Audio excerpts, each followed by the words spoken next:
Hey everyone, welcome back to the channel.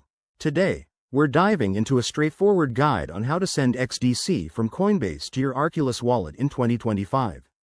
Whether you're a crypto newbie or just brushing up on the latest steps, this tutorial will help you do it safely and efficiently.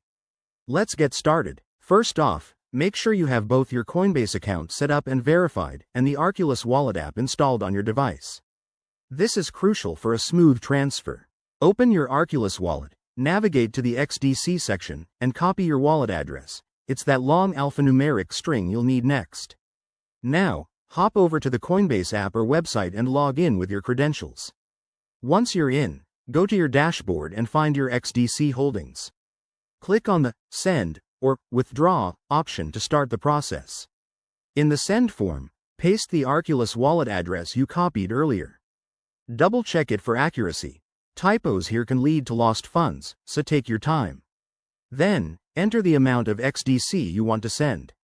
Keep in mind any network fees. It's smart to leave a little extra to cover them. Review all the details on the confirmation screen, including the recipient address and amount. If everything looks good, hit Confirm. You'll receive a notification or email from Coinbase once the transaction is initiated. Head back to your Arculus wallet and refresh it to see if the XDC has arrived. Transfers usually take a few minutes, but it can vary based on network congestion in 2025.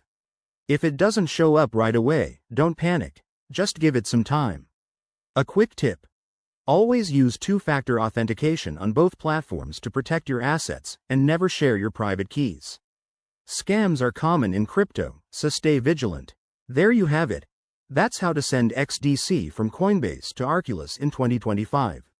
It might seem intimidating at first, but with these steps, you'll be a pro in no time. If you found this helpful, smash that like button, subscribe for more guides, and drop your questions in the comments. Thanks for watching, and see you next time.